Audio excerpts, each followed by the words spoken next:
আল্লাহ রাব্বুল আলামিন সূরা ফজরের মধ্যে ইরশাদ করেছেন, ওয়াল ফজর, শপথ ফজরের ওয়াক্তের বা প্রভাতের কসম, ওয়ালায়ালিন আশর, এবং 10 রাতের কসম।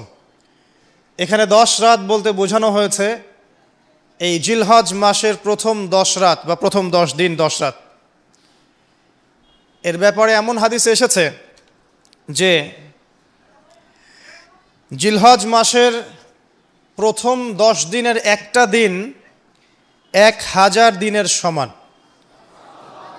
জিলহজ মাসের প্রথম 10 দিনের একদিনের ফজিলত বা মর্যাদা 1000 দিনের সমান, এবং আরাফার দিনের ফজিলত হচ্ছে 10,000 দিনের সমান। প্রথম যে বিষয়টা বলবো যে এই দিনটার কসম আল্লাহ পাক কোরআনে করেছেন, যেটা একটু আগে আমি বললাম, শাহিদি ওয়া মাশহুদ ওয়াল ফজরি ওয়া লায়ালিন আশর ওয়া শাফঈ ওয়াল ওয়াতর, জোর এবং বিজোরের কসম। এখানে জোর বলতে বোঝানো হয় কুরবানির ঈদকে, অর্থাৎ এই যেটা ঈদুল আজহার দিন, আর বিজোর বলতে বোঝানো হচ্ছে এই আজকের দিনটাকে, আরাফার দিনকে। আর ওয়াশাহিদ মানে জুমা, মাশহুদ মানে আরাফা। কোরআনের মধ্যে আল্লাহ পাক এই আরাফার দিনকে কেন্দ্র করে শপথ করেছেন। নিঃসন্দেহে আল্লাহ যে বিষয়টাকে নিয়ে শপথ করবেন এটা সবচেয়ে বেশি মূল্যবান জিনিসের অন্তর্ভুক্ত হয়, তাই নয় কি? এটা বোঝার বাকি নেই, এই জিনিসটা আমাদের জন্য অনেক অনেক বেশি গুরুত্বপূর্ণ। আরেকটা ফজিলত হচ্ছে কাতাদা রাদিয়াল্লাহু আনহু, আবু কাতাদা রাদিয়াল্লাহু আনহু থেকে বর্ণিত আছে সহিহ মুসলিমের 1162 নম্বর হাদিসে, নবী করিম সাল্লাল্লাহু আলাইহি ওয়াসাল্লাম বলেছেন, যে ব্যক্তি আরাফার দিনে সওম রাখবে, রোজা রাখবে, হজ করতে এসেছে, হাজি নয় এমন ব্যক্তি, হাজিদের জন্য নয়, বাইরে যারা আছে আমরা তাদের জন্যে, যে ব্যক্তি আজকের দিনে সওম রাখবে তার পূর্ববর্তী 1 বছর এবং পরবর্তী 1 বছরের গুনাহ আল্লাহ পাক মাফ করে দেবেন ইনশাআল্লাহ তাআলা। আর এই দিনটাকে নিয়ে, রোজা নিয়ে অনেক কনফিউশন আমাদের মধ্যে চলে আসছে এখন, আজকে রাখবো না কালকে রাখবো ইত্যাদি। হাদিসের মধ্যে ইয়াউমুল আরাফা শব্দ এসেছে, আরাফার দিনে সওমের কথা এসেছে, ইয়াউমুত তাসি বা নবম দিনের কথা আসে নাই। এটা নিয়ে যদিও বা ওলামায়ে কেরামের মধ্যে ইখতিলাফ লক্ষ্য করা যাচ্ছে, সবচেয়ে বেস্ট ডিসিশন হচ্ছে আজকেও রাখি কালকেও রাখি, সিম্পল সলিউশন। আজকেও রাখেন, আগামীকালকেও রাখেন, ইনশাআল্লাহ আপনি পুরোটার নেকি পেয়ে যাবেন ইনশাআল্লাহ তাআলা। তবে আমার মত আজকের দিনে রোজা রাখাটাই আরাফার সওম, এটা আমার ব্যক্তিগত মত। যদি এর সাথে কেউ দ্বিমত পোষণ করেন আমি তার সাথে যুদ্ধ করতে যাব না, ঠিক আছে? এরপরে আসি, এই দিন একটা স্পেশাল আয়াত নাজিল হয়েছে আরাফার দিনে, স্পেশাল একটা আয়াত, সেটা হচ্ছে সূরা মাইদার 3 নম্বর আয়াত। আয়াতটা হচ্ছে আল ইয়াউমা আকমালতু লাকুম দীনাকুম। নবী করিম সাল্লাল্লাহু আলাইহি ওয়াসাল্লাম বিদায় হজের ভাষণ দিলেন, আল্লাহর পক্ষ থেকে আয়াত নাজিল হলো, আল ইয়াউমা আকমালতু লাকুম দীনাকুম, আজকের দিনে আমি তোমাদের উপরে দিন ইসলামটাকে কামেল করে দিলাম। কামেল মানে কি? পরিপূর্ণ করে দিলাম, একদম পরিপূর্ণ। ইসলামে ঢোকানোরও কিছু সুযোগ নাই, বের করারও কোনো সুযোগ অবকাশ নাই। ওয়াতমামতু আলাইকুম নি'মাতি, তোমাদের উপর আমার নিয়ামতকে পরিপূর্ণতা দান করলাম। ওয়া রাদিতু লাকুমুল ইসলাম দীনান, এবং দিন ইসলামকে তোমাদের উপর মনোনীত করে আমি সন্তুষ্ট হয়ে গেলাম। সুবহানাল্লাহ। এটা কিন্তু একটা কনক্লুসিভ আয়াত, মানে দীর্ঘ 23 বছর নবী সাল্লাল্লাহু আলাইহি ওয়াসাল্লাম স্ট্রাগল করেছেন, দিন প্রচার করেছেন, প্রসার করেছেন, প্রতিষ্ঠা করেছেন। এরপর আল্লাহ পাক একটা কনক্লুসিভ আয়াত নাজিল করে এই দিনটার মধ্যে একটা ইতিবাচক ভূমিকা টেনে দিলেন। অতএব এই দিনটা খুশির, এই দিনটা আনন্দের, এবং এই দিনটা ইবাদতের, উদযাপন করার, এটা আমাদের সংস্কৃতি। আমি এর বিষয়ে একটু পরে কথা বলছি ইনশাআল্লাহ। এরপরে চলে আসেন, আজকের দিন একটা দুটো দোয়া আপনারা পড়বেন স্পেশালি। একটা হলো তাকবীর, যেটা আমরা দেই, আল্লাহু আকবার আল্লাহু আকবার লা ইলাহা ইল্লাল্লাহ ওয়াল্লাহু আকবার আল্লাহু আকবার ওয়ালিল্লাহিল হামদ, এবং আইয়ামে তাশরিকের শেষ পর্যন্ত, মানে ঈদুল আজহার 3 দিন পর্যন্ত এটা পড়তেই থাকবেন ইনশাআল্লাহ তাআলা। আর সকল নবীগণের একটা শ্রেষ্ঠ দোয়া আছে, যত নবী ছিলেন পৃথিবীতে তারা সবাই যত দোয়া করেছেন তার মধ্যে একটা দোয়াকে শ্রেষ্ঠ বলা হয়। শিখিয়ে দেব কোনটা? সেটা হলো লা ইলাহা ইল্লাল্লাহ ওয়াহদাহু লা শারীকা লাহ লাহুল মুলক ওয়া লাহুল হামদ ওয়া হুয়া আলা কুল্লি শাইইন কাদির।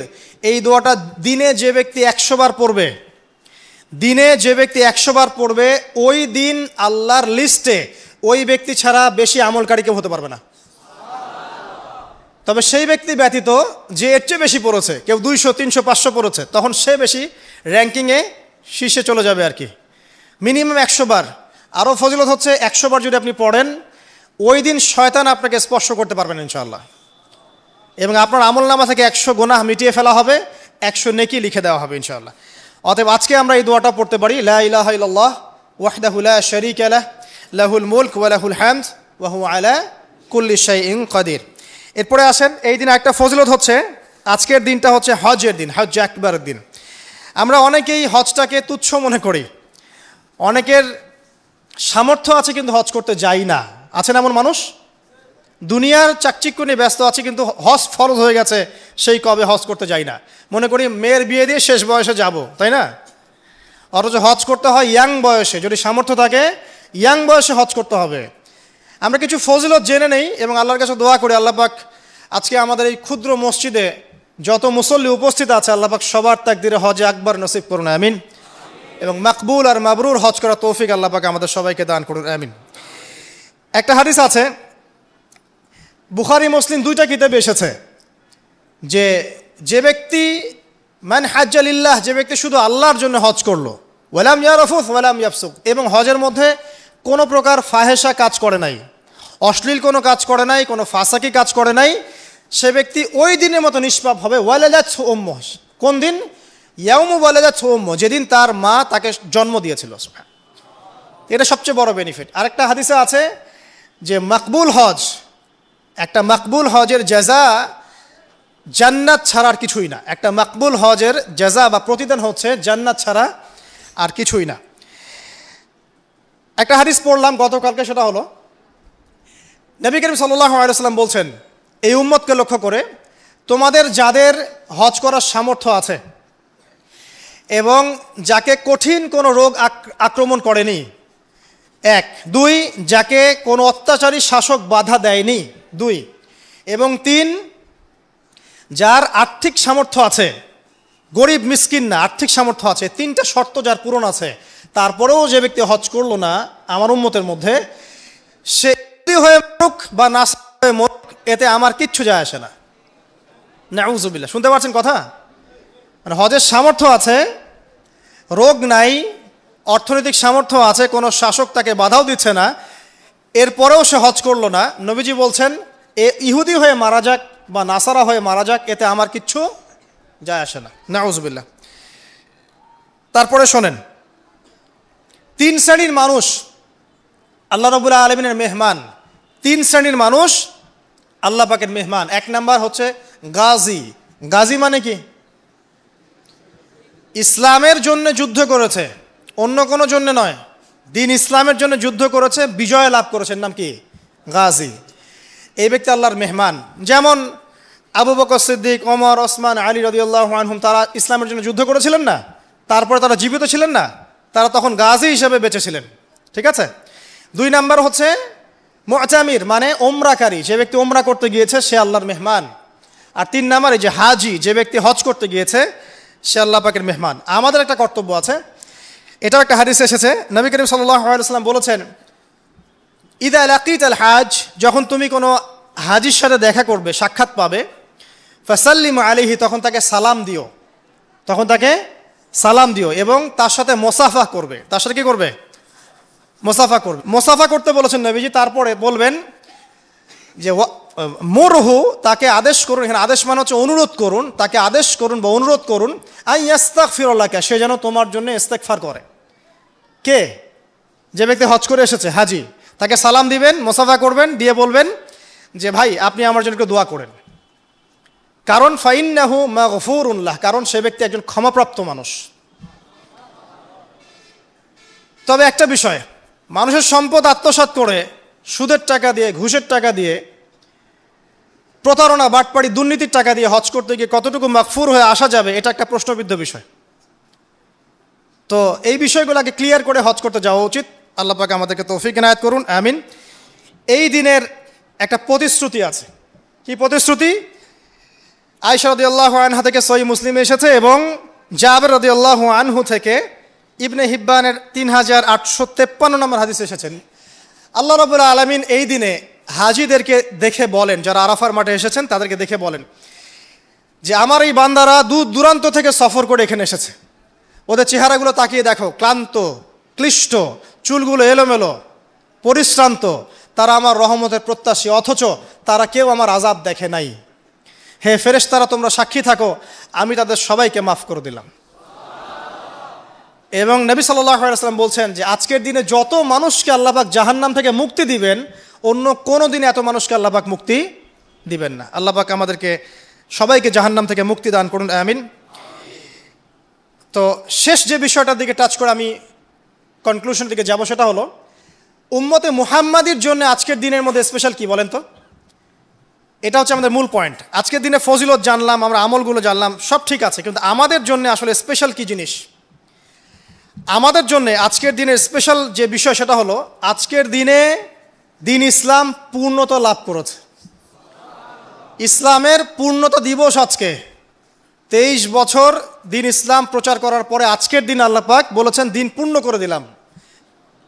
বলছিলেন যে আজকের দিন এই আয়াতটা যদি আমাদের উপর নাজিল হতো আমরা তাহলে ঈদ পালন করতাম। নবীজি বললেন এটা আমাদের ঈদের দিনই, এটাও আমাদের ঈদের দিন, কোনো সমস্যা নেই।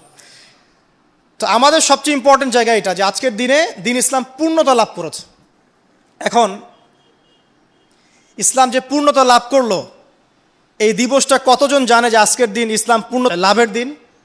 আমরা অনেক দিবসের কথা জানি, আন্তর্জাতিক দিবস, জাতীয় দিবস, পারিবারিক দিবস, জন্মদিন, মৃত্যুদিন, হ্যাঁ, অনেক দিবসের কথা আমরা জানি। ইসলামের পূর্ণতা দিবস কতদিন জানেন? কতজন জানেন? দেখেন, সাংস্কৃতিক আগ্রাসন কোথায় আপনার মূল জায়গাটা নিয়ে যাওয়া হয়েছে। শেকড় ভুলে গেছে মানুষ। এখন মানুষ শেকড় ভুলে বিদেশিদের সংস্কৃতি লালন করছি, কোনো কোনো ক্ষেত্রে বিদেশি প্রভুদের দাসত্ব করছি। 23 বছর নবী সাল্লাল্লাহু আলাইহি ওয়াসাল্লাম দিনের জন্য অক্লান্ত মেহনত করেছেন। ওয়াহি আসার পর থেকে প্রথম 3 বছর গোপন দাওয়াত দিয়েছেন, একদম গোপনে গোপনে দাওয়াত দিয়েছেন। আবু বকর, ওসমান, ওমর, আলী এরকম কিছু সাহাবী ইসলাম কবুল করেছেন। আস্তে আস্তে দাওয়াত প্রচার লাভ করেছে। যত প্রসার হয়েছে তত মানুষের অত্যাচার বেড়েছে। এক পর্যায়ে তাকে সাহাবী থেকে আবিসিনায় হিজরত করতে পাঠাতে হয়েছে। তারপর তিনি তায়েফে গিয়েছেন, ওখান থেকে রক্তাক্ত হয়ে মক্কায় এসেছেন। আবার সেখান থেকে ইয়াসরিব, মদিনায় গিয়েছেন। ইয়াসরিবের মানুষ ইসলাম কবুল করেছিল, তারা নবী সাল্লাল্লাহু আলাইহি ওয়াসাল্লামকে আশ্রয় দিলেন, সাহাবীদেরকে আশ্রয় দিলেন। নবীজি সেখানে গিয়ে একটা ইসলামিক কমিউনিটি গড়লেন, মসজিদে নববী গড়লেন, সেখানে অর্থনীতি স্ট্রং করলেন, সেখানে একটা ইমারা গঠন করলেন, সেখানে একটা জামাআ গঠন হলো। এরপরে যখন মুশরিকরা তাদেরকে আক্রমণ করতে শুরু করলো তখন বদরের যুদ্ধ হয়ে গেল, তারপর উহুদ, তারপর খন্দক, তারপর আপনার এই যে হুদাইবিয়া, খাইবার, হতে হতে চলতে থাকলো। এক পর্যায়ে পররাষ্ট্রনীতি অ্যাপ্লাই করলেন, রোমের সম্রাটকে দাওয়াত দিচ্ছেন, মিশরের মুকাউকিয়াসকে দাওয়াত দিচ্ছেন, পারস্যের খসরুকে দাওয়াত দিচ্ছেন, সব জায়গায় দাওয়াতি কাজ ছড়িয়ে পড়তে লাগলো। 23 বছর অক্লান্ত পরিশ্রম।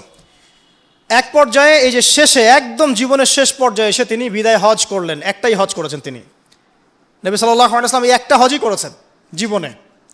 এবং সেই হজের দিন যখন এই ভাষণ তিনি দিচ্ছেন তখন আল্লাহ পাক এই আয়াতটা নাজিল করে দিনটাকে পরিপূর্ণতা দান করলেন। আজকের দিনের মূল শেকড়টা কোথায় বুঝতে পারছেন? এই 23 বছরের দাওয়াতি জীবনের পরিসমাপ্তি এখানে। আজকের দিনের পরে আসলে পূর্ণাঙ্গ কোনো সূরা নাজিল হয়নি। সর্বশেষ নাজিল হয়েছে সূরা নাসর, ইযা জাআ নাসরুল্লাহি ওয়াল ফাতহ। এরপরে বিচ্ছিন্ন 2-1টা আয়াত নাজিল হয়েছে, কিন্তু পূর্ণাঙ্গ আর কোনো সূরা নাজিল হয়নি। আজকের দিনের পর নবী সাল্লাল্লাহু আলাইহি ওয়াসাল্লাম মাত্র 80 বা 83 দিন বেঁচে ছিলেন।